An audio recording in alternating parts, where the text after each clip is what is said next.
everyone, welcome to Education World. This is Navjot and today's topic is methods of calculating national income. Let's start with the meaning of national income first.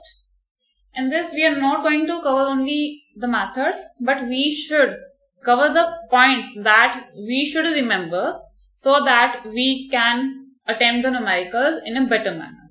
So we will discuss national income, current and constant prices, method of measuring national income, in which we will discuss product method, income method, expenditure method, points to remember, and difficulties in measuring the national income. So what is national income? National income is the money value of all goods and services produced in a country during a year, according to Keynes. Since these goods are measured in different physical units, it is not possible to add them together.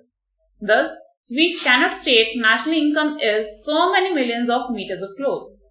Therefore, there is no way except to reduce them to a common measure. This common measure is money. National income is the sum total of national factor incomes earned by normal residents of a country during the period of an accounting year. So, national income is money value of all the goods and services that are produced in a country during a particular year. During a particular time period, goods and services जो भी एक country में produce की गई, उसकी monetary value, exactly price उसकी क्या है, उसको total करेंगे, then we will get to know कि हमारी national income क्या है. We cannot add just different products. Products को add नहीं कर सकते हैं. अगर different products की बात करें, cloth की manufacturing हो रही है यहाँ पे, या कुछ eatables की, consumer goods, durable goods, different goods हैं. सभी की value को हम as a standard measure लेते हैं, जिससे we are able to find out कि किस sector में कितनी production हुई on the basis of monetary terms. So, national income is what? Nothing but money value of all the production as well as the services that are given by the organizations to the resident. So, national income is expressed in monetary terms. It reflects the value of final goods and services and it is expressed over a financial year. एक साल की बात करेंगे, final goods and services की बात करेंगे, intermediate goods या raw material की बात नहीं करेंगे इसमें, एंड मॉनेटरी टर्म्स में कैलकुलेट किया जाएगा कि सर्विसेज प्रोड्यूस की गई हैं तो क्या उसकी वैल्यू, कोई गुड प्रोड्यूस की है तो क्या उसकी वैल्यू. नेशनल इनकम को दो तरीके से मेजर करते हैं हम, करंट एंड कांस्टेंट, दोनों प्राइसेस पे ऊपर. इंडिया में अगर आप देखो तो आपको current prices as well as constant prices, दोनों प्राइसेस पे नेशनल इनकम का डेटा अवेलेबल है. Central statistical organisation is responsible for the same. National income at constant prices and national income at current prices. अब दोनों में difference क्या है? Current prices क्या है? We know that daily volatility है rate of inflation. आज price बढ़ रहे हैं, कल को कम हो जाते हैं. So जो actual current market price है, उसके ऊपर जो भी production की value को measure कर रहे हैं हम, this is national income at current price. So, national income at current prices does not accurately reflect economic status of nation. Because इसमें क्या है, inflation की बात होती है, जिसकी वजह से we cannot say कि exact हमारी situation क्या है, economic status नहीं पता चलता. As it is monetary income and not real income. ये monetary terms की बात करता है, real income की बात नहीं करता कि actual में production increase हुई या नहीं हुई. An increase in such income may occur due to rise in prices of the goods and services. Why? There is no real increase in number of goods and services produced. Say, अगर हम example ले लेते हैं कि हमारे पास goods manufacture की गई हैं 10,000 इन अ ईयर, उसकी वैल्यू क्या है 10 रुपीज, तो 1 लाख की हमारी नेशनल इनकम बन जाती है ना अकाउंटिंग ईयर या फाइनेंशियल ईयर. इन केस हम नेक्स्ट मंथ की बात करते हैं, जनवरी में गुड्स की प्रोडक्शन तो 10 की 10 रही, लेकिन रेट बढ़ के 10 की बजाय क्या हो गया, 12 रुपए हो गया. तो इस टाइम पे we will say national income की वैल्यू कितनी है 1,20,000. हम यूनिट्स को उसके प्राइस के साथ मल्टीप्लाई कर रहे हैं, नथिंग एल्स. लेकिन यूनिट्स की प्रोडक्शन रिमेन्स द सेम, 10,000 की 10,000, प्राइसेस 10 से बढ़ के कितना हो गया 12. तो उस केस में अब वी विल से कि नेशनल इनकम इंक्रीज हो गई, लेकिन ये तो मॉनेटरी टर्म्स में हुई, रियल जो physical flow of the goods वो तो उतना ही रहा। तो उस केस में true and exact picture clear नहीं है। An increase in such income में occur due to rise in price of goods and services. अब इनकम में क्यों राइज आया 20,000 का? बिकॉज 12 रुपीज हो गया अब रेट ऑफ द प्रोडक्शन। अब कॉस्ट जो बढ़ गई 2 रुपए से, तो इनकम भी 20,000 से इंक्रीज हो गई, तो रियल इंक्रीज तो कोई हुआ नहीं। This is the reason we have another concept, national income at constant prices. So national income at constant price is a true indicator of economic growth, which is reflected in standard of living of its citizens. As it is the real national income, an increase in such income occurs due to real increase in the output. अब prices increase हो रहे हैं या कम हो रहे हैं, उस case में constant prices के बेस पे हम चलेंगे और नेशनल इनकम कैलकुलेट करेंगे, जिसके लिए we have another formula for the same, GDP price deflector. GDP price deflector use करेंगे, जिससे हम इन्फ्लेशन या डिप्रेशन का इफेक्ट निल कर देंगे। इसका फॉर्मूला क्या है?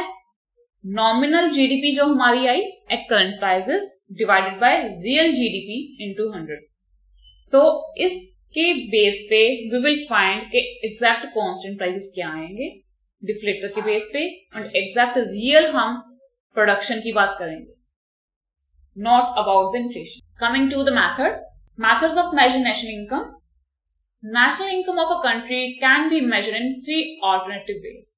3 तरीकों से मेजर कर सकते। जो गुड्स एंड सर्विसेज प्रोड्यूस हुई उसके बेस पे, तो we will say census of production method और वैल्यू एडेड मेथड।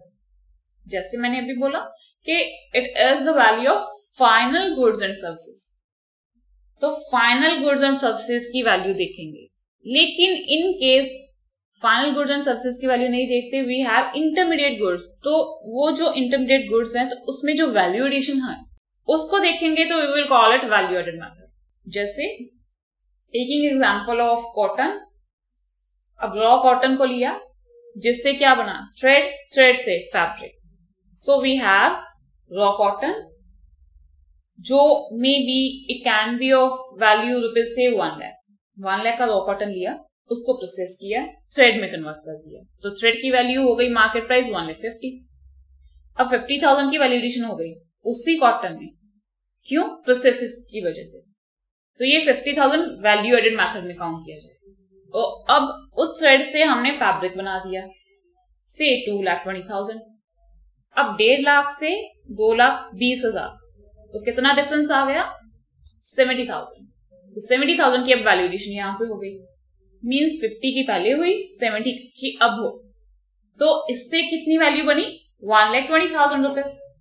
तो वैल्यू एडिशन के अकॉर्डिंगली 1,20,000 हमारी नेशनल इनकम आ जाती है, अगर हम सिर्फ और सिर्फ एक ही प्रोडक्ट की बात कर रहे हैं। लेकिन अगर प्रोडक्शन की बात करें फाइनल गुड की, तो फैब्रिक की वैल्यू कितनी? 2,20,000, जिसमें से किसकी वैल्यू माइनस कर दोगे? रॉ मटेरियल की। रॉ मटेरियल कितने का था? 1 लाख का कॉटन, तो माइनस कर दिया तो अल्टीमेटली वो भी 1,20,000 आई। तो it means we can say the census method में क्या करेंगे? फाइनल गुड्स की वैल्यू देखेंगे, एंड वैल्यू एडेड मेथड में क्या करेंगे? हम सिर्फ value addition to the value of the intermediate good देखेंगे। Then we have flow of income.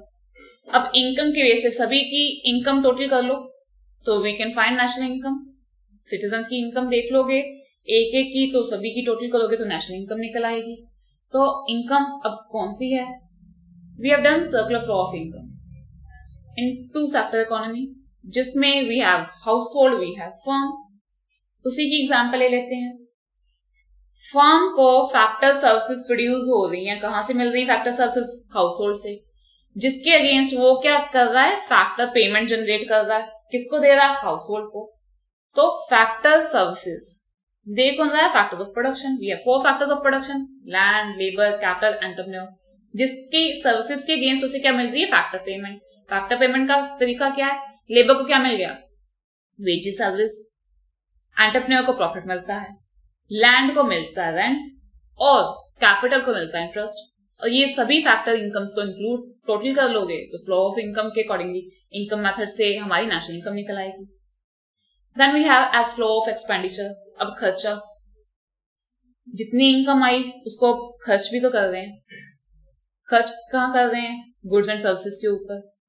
तो अब खर्चा हम देखते हैं इंडिविजुअल का, चाहे वो हाउस होल्ड का है चाहे फर्म का है। बट वी नो इकोनॉमी को कौन ध्यान में रखता है, कौन चलाता है, गवर्नमेंट चलाती है। तो गवर्नमेंट का भी एक्सपेंडिचर हम देख लेते हैं। तो सभी एक्सपेंडिचर, चाहे वो इन्वेस्टमेंट है, चाहे वो कंजम्पशन है, चाहे वो गवर्नमेंट का है, चाहे हाउस होल्ड का है, चाहे फर्म का है, सभी को टोटल कर लोगे तो भी नेशनल इनकम निकल आएगी। वो कैसे आएगी? बिकॉज वी नो दैट के इनकम जो है उसी को तो क्या कर रहे हैं, स्पेंड कर रहे हैं, उसी को खर्च कर रहे हैं, या तो उसको डायरेक्टली क्या कर रहे हैं, कंजम्पशन पे लगा रहे हैं। अगर 10,000 की इनकम है तो क्या करेंगे, उसमें से 8-9 हजार क्या खर्चा हो गया बजट का, खाने पीने का खर्चा, क्लोथिंग का खर्चा, आने जाने का खर्चा, तो इन चीजों पे। प्लस अगर 2,000 बच जाता है तो क्या करते हैं, फर्दर उसे सेव कर लेते हैं, कहीं इन्वेस्टमेंट में लगा लेते हैं। अगर बैंक में भी सेव करते हैं, बैंक भी फर्दर लोन ही देते हैं उसको, so that they can generate income, तो हमें भी इंटरेस्ट दे पाए। तो ऑटोमेटिकली इकोनॉमिक्स में भी say we have a circular flow of income. तो यहां से जनरेट हुई इनकम, वो खर्चा हुआ, खर्चा फिर से किसी का खर्चा किसी की इनकम बन रही है, तो दिस इज नेशनल इनकम। तो ये 3 मेथड है हमारे बेसिकली जो हम नेशनल इनकम मेजरमेंट के कैलकुलेट करने में हेल्प करेंगे। So production, income and expenditure, इन तीनों को ध्यान में रख के वी हैव 3 मेथड्स। लेकिन ये नहीं कि हम सभी को इंक्लूड कर लें, हम एट ए टाइम एक मेथड को ही यूज करेंगे to calculate national income. Product method is the first method. तो प्रोडक्ट मेथड में किस किस चीज को ध्यान में रखेंगे? सबसे पहले the sum total of products produced in all sectors is total output of nation. देश की टोटल आउटपुट क्या है? सभी सेक्टर्स देश में, चाहे वो एग्रीकल्चर सेक्टर है, प्राइमरी सेक्टर जिसे बोलते हैं, या हमारा सेकेंडरी सेक्टर मैन्युफैक्चरिंग है जैसे इंडस्ट्रीज है वो, या सर्विसेज सेक्टर, वो भी तो गुड्स नहीं दे रहे हैं, वो हम क्या दे रहे हैं, प्रोडक्ट्स दे रहे हैं। जैसे इंश्योरेंस सेक्टर क्या कर रहा है, सर्विसेज दे रहा है, उनका वो प्रोडक्ट ही है। चाहे आप लाइफ इंश्योरेंस ले लो, जनरल इंश्योरेंस ले लो। तो टोटल प्रोडक्ट्स जो भी सेक्टर्स में प्रोड्यूस हुए वो टोटल आउटपुट है नेशन की। उसके बाद नेक्स्ट स्टेप क्या आता है, we need a standard measure. सभी प्रोडक्ट की वैल्यू तो अलग अलग है, कुछ मीटर्स में कैलकुलेट करते हैं, कुछ लीटर्स में कैलकुलेट करते हैं सभी की वैल्यू। तो स्टैंडर्ड मेजर क्या लेंगे हम, money. The next step is to find out value of these products in terms of money. तो इनकम अब कैसे निकलेगी, क्वांटिटी वी हैव, आउटपुट की क्वांटिटी, एंड मॉनेटरी टर्म्स में उसका प्राइस ले लिया, दोनों को मल्टीप्लाई कर दो, we will find the income. So price into quantity produce will be your national income. The money sent by Indian citizen working abroad is also added to this. अब देश की बाउंड्री के अंदर जो प्रोडक्शन हुई वो तो हमारी डोमेस्टिक में आ गई, अब नेशनल में क्या आएगा?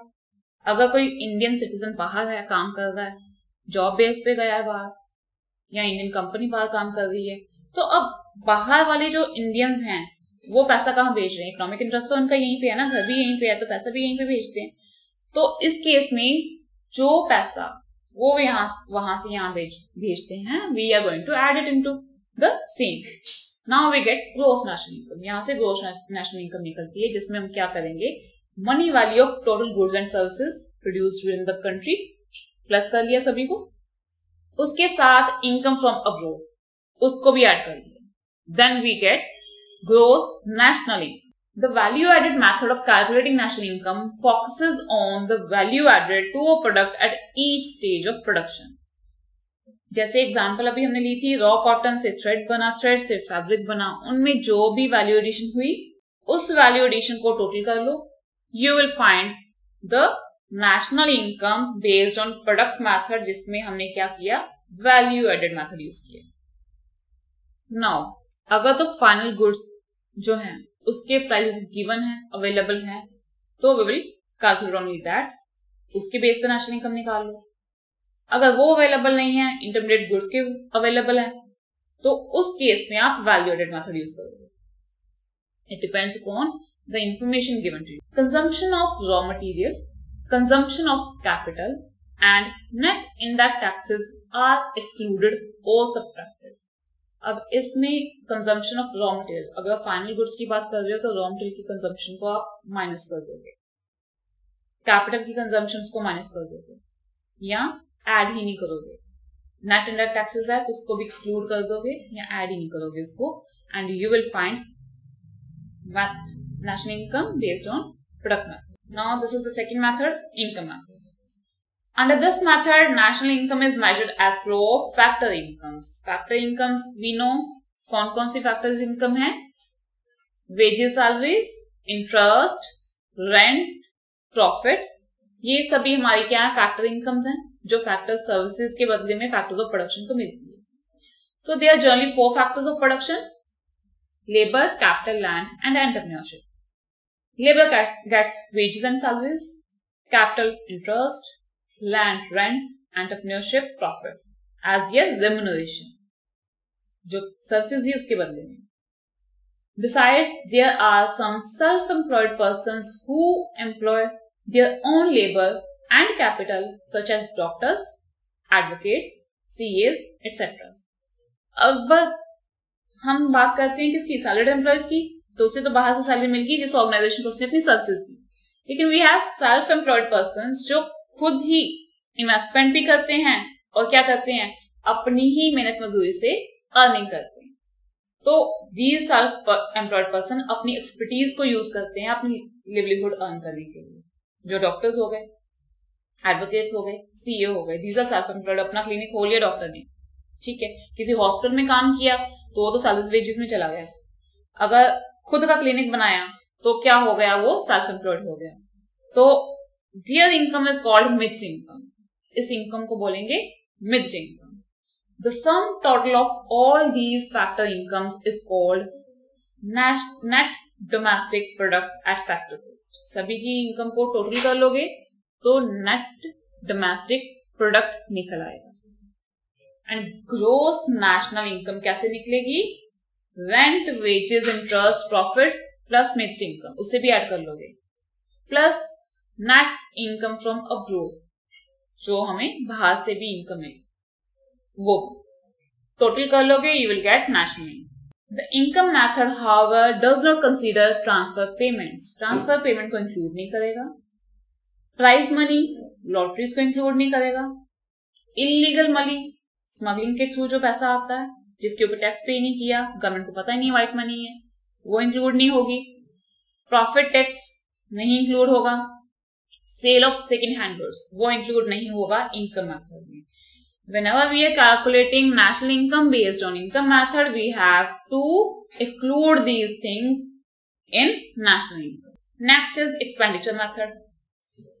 एक ही इनकम दूसरे का खर्चा. जैसे एक ने क्या किया? गुड्स क्या किए? परचेज किए, उसका खर्चा बन गया, लेकिन जो सेलर है उसकी वो इनकम बन गई. सो एक्सपेंडिचर मेथड में we find out national income with the help of formula. Gross national income is equals to individual expenditure plus government expenditure. Means individual कोई भी है वो जो expenditure कर रहा है plus government जो on an average economy में expenditure कर रही है. So national income is sum total of CGI and NX. C क्या है? Purchase of consumer goods and services by residents and household. जो household ने खर्चा किया, residents ने खर्चा किया कंज्यूमर गुड्स एंड सर्विसेज के ऊपर, वो सी. जी क्या है? गवर्नमेंट भी तो गुड्स एंड सर्विसेज बाय करती है अपने डिपार्टमेंट्स चलाने के लिए, वो आ गया. बिजनेस एंटरप्राइज भी खर्चा करता है कैपिटल गुड्स के लिए, स्टॉक के लिए. मींस जो गुड्स रॉ मटेरियल के ऊपर खर्चा करता है, या क्या करता है? कैपिटल गुड्स जो फर्दर इनकम में हेल्प करता है. जो मशीनरी है, फर्नीचर है, बिल्डिंग्स है, उसके ऊपर जो इन्वेस्टमेंट की उसने खर्चा, वो आ गया कैपिटल गुड्स एंड स्टॉक का खर्चा. उसके बाद आता है net exports. Net export is the difference between exports and import. बाहर कोई कुछ हमने भेजा, वहां से जो हमने सेल की, इंडिया से बाहर से अमेरिका या इंग्लैंड को कुछ प्रोडक्ट सेल कर दिए, तो वो हमारे एक्सपोर्ट हो गए, उनका खर्चा हमारी इनकम हो गई. लेकिन कुछ इंपोर्ट किया है तो वो उसमें से माइनस कर दोगे. ये नेगेटिव भी हो सकता है, पॉजिटिव भी हो सकता है net exports. Expenditure method excludes. अब एक्सपेंडिचर मेथड में क्या चीज इंक्लूड नहीं करनी है? Expenditure on second hand goods and purchase of shares and bonds. अब जब भी सेकेंड हैंड गुड्स की सेल परचेज होगी तो उसे हम नेशनल इनकम में इंक्लूड नहीं करेंगे, because we have already included them. अगर 2014 में कोई कार प्रोड्यूस की गई, मैन्युफैक्चर की गई, तो 2014 की नेशनल इनकम में उसकी अगर वैल्यू 2 लाख थी, वो ऐड हो गई। अब 10 साल के बाद उसे सेल कर दिया किसी ने, तो चाहे कि उसका वो खर्चा है जिसने वो बाय की, बट स्टिल ये सेकेंड हैंड, तो उसको दूसरी बार इंक्लूड नहीं करेंगे बिकॉज वो ऑलरेडी 2014 में इंक्लूड हो चुकी है।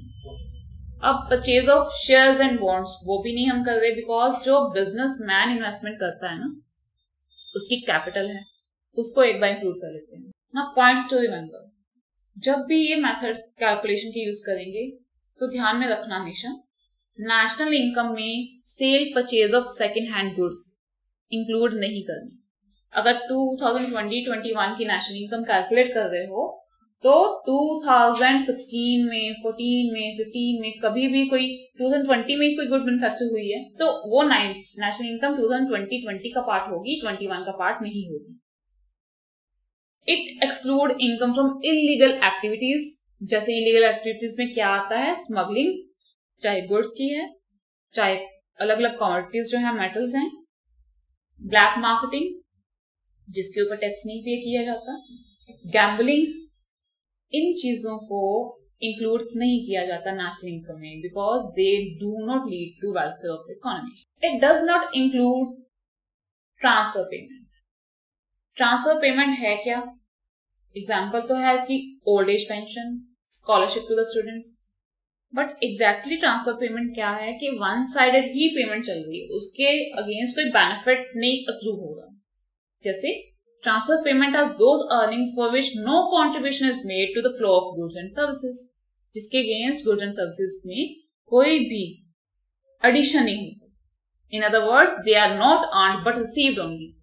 अर्निंग कर रहे हैं हम, रिसीव कर रहे हैं। जैसे घर में बैठे हुए आपको कोई 20 रुपए 50 रुपए दे जाता है तो you are not giving any kind of services to them, सिर्फ मिल गए। हम जैसे हमारे घर में रिलेटिव्स आते हैं, गेस्ट आते हैं, जाते हुए बच्चों को दी जाते हैं 100 रुपीज 20 रुपीज। ये क्या कौन सी पेमेंट है? सिंपल सी पेमेंट है, हमने बच्चे ने कुछ काम नहीं किया। Likewise old age pension, old age में रिटायर हो जाते हैं जो बंदे, वो लोग काम नहीं कर सकते हैं due to their physical strength, तो उस केस में गवर्नमेंट क्या देती है? उन्हें पेंशन देती है। तो ये गवर्नमेंट का एकदम से खर्चा है, लेकिन सर्विसेज कोई ओल्ड एज पीपल उन्हें नहीं दे रहे। सो ये ट्रांसफर पेमेंट है, वन साइडेड पेमेंट है, इसको इंक्लूड नहीं करेंगे, ये फर्दर प्रोडक्शन में या सर्विसेज में हेल्प नहीं कर रही। Transfer payment are received without doing और प्रोड्यूसिंग एनी कमोडिटी और सर्विसेज। ट्रांसफर पेमेंट रिसीव कर रहे हैं विदाउट डूइंग एनीथिंग, कोई काम नहीं किया हमने, कोई गुड्स प्रोड्यूस नहीं की, कोई सर्विसेज नहीं की, तो इस केस में हमें क्या है कि नेशनल इनकम में ट्रांसफर पेमेंट इसीलिए इंक्लूड नहीं करनी है। So we have some difficulties in the measurement of national income. They are numerous. Let us discuss few of them. Prevalence of non-monetized sector. Barter system, we are very much aware of exchange of goods चलती है, जिसमें currency के issue होने से पहले what we used to do कि एक good ली उसके अगेंस्ट दूसरी good they the, barter system चलता है, exchange of goods with goods. अब prevalence of non-monetized ट्रांजैक्शन की वजह से मेजरमेंट करनी बहुत मुश्किल है। रीजन बीइंग, सम टाइम अगर एग्रीकल्चर सेक्टर देखो आप तो विलेजेस में अभी भी ये चीज चलती है कि अगर उन्होंने कुछ बाय किया है तो उसके अगेंस्ट क्या फूड रेंज दे देते हैं, कुछ सर्विसेज लिए उसके अगेंस्ट फूड रेंज दे दिए। तो उस केस में नॉन मॉनेटाइज ट्रांजैक्शन की वजह से मेजरमेंट करनी मुश्किल हो जाती है, national income exact find out करनी। सेकेंड आती है इलिटरेसी। अगर सेल्फ एम्प्लॉयड पीपल की बात कर रहे हैं हम नेशनल इनकम में, इनकम मेथड में, तो डू दे मेंटेन एवरीथिंग? अगर तो दे आर एजुकेटेड तो वो तो मेंटेन कर लेते हैं, लेकिन अगर हम बात करें आम बंदे की, छोटे मोटे शॉपकीपर, वो अपने अकाउंट्स मेंटेन नहीं करते हैं। इसके अलावा अगर हम बात करें एग्रीकल्चर सिस्टम में, तो वो भी sometime they do not keep track of their expenditure and there income also. तो इलिटरेट बंदा अगर नहीं कर पाएगा अपना रिकॉर्ड कीपिंग, तो उस केस में national income how we are going to find out? Occupational specialisation is still incomplete and lacking. अब ऑक्यूपेशनल स्पेशलाइजेशन भी मुश्किल हो रही है। रीजन भी, अगर एग्रीकल्चर की बात करें तो विलेजेस में generally a farmer we have, तो फार्मर क्या करते हैं, वो दे आर फार्मिंग ऑल्सो, घर में they are doing cattle rearing also, mean गाय भैंस भी रखी हुई है, डेयरी भी चला रहे हैं, अब वो घर के लिए भी यूज कर रहे हैं और वो मार्केट में भी समटाइम सेल कर रहे हैं। तो वो स्पेशलाइजेशन उनकी किस में है, ये चीज अब उनकी इनकम फार्मिंग की तो उसमें चली जाएगी, लेकिन जो भी प्रोडक्शन होती है फार्मिंग से, फूड ग्रेन्स मार्केट में सेल हो जाते हैं, लेकिन स्टोर जो बचता है वो कैटल फीड के लिए यूज होता है, they are not buying it from the market. तो अब वही एक ही जगह से जो प्रोडक्शन हो रही है उसे अलग अलग जगह पे यूज हो रहा है अपने ही उसके लिए, तो उसकी काउंटिंग भी नहीं की जाती है, बिकॉज बाहर से बाय करेंगे तो we know that how much we have spend on the same. तो इस केस में it becomes really difficult. Lack of availability of adequate statistical data sometime available नहीं होता है हमारे पास। वैल्यू ऑफ इन्वेंट्री चेंजेस, अब हम वैल्यू ऑफ इन्वेंट्री चेंजेस को ध्यान में रखते हैं, हम जो है स्टॉक की वैल्यू एग्जैक्ट क्या है उसको नहीं देखते नेशनल इनकम में, वैल्यू एडिशन देखते हैं कि अगर 1 लाख था लास्ट ईयर और अब हो गया है 3 लाख, तो 2 लाख की इंक्रीज हुई है, हम सीधा 3 लाख नहीं एड ऑन कर देंगे नेशनल इनकम। तो value of inventory changes sometime उसमें कंफ्यूजन रहती है। कैलकुलेशन ऑफ डेप्रिसिएशन कैलकुलेट करने के भी हैव न्यूमरस मेथड्स, हर कोई अपना कोई स्टैंडर्ड मेथड तो है नहीं, हर कोई अपना डिफरेंट मेथड यूज कर रहा है, डिफरेंट रेट यूज कर रहा है, return on value method use कर रहे हैं, स्ट्रेट लाइन मेथड यूज कर रहे हैं, तो उस केस में नेशनल इनकम काउंट करनी मुश्किल हो जाती है। Difficulty of avoiding double counting system, अब एक ही प्रोडक्ट को दो बार भी काउंट किया जाता है, जैसे रॉ कॉटन की बात की, रॉ कॉटन उसने सेल कर दी, उसने अपनी इनकम शो कर दी, साइड बाय साइड वही रॉ कॉटन जो है इंटरमीडिएट गुड बन के आ गया, उसको वहां पे भी रिकॉर्ड कर लिया, तो डबल काउंटिंग हो जाती है समटाइम एक ही प्रोडक्ट की, तो वहां पे भी क्या है मेजरमेंट एग्जैक्ट नहीं होती। And difficulty of expenditure method, expenditure में खर्चा कितना किया गवर्नमेंट का, तो we have record keeping of everything, but sometime individual अपना रिकॉर्ड कीपिंग नहीं रखते, so we have numerous difficulties in measuring national income, जिसके बेस पे हम true and exact picture of the income earned by the nation वो find out कर सके। So this is all about national income methods, and we will do the numericals in our next lecture. Thank you.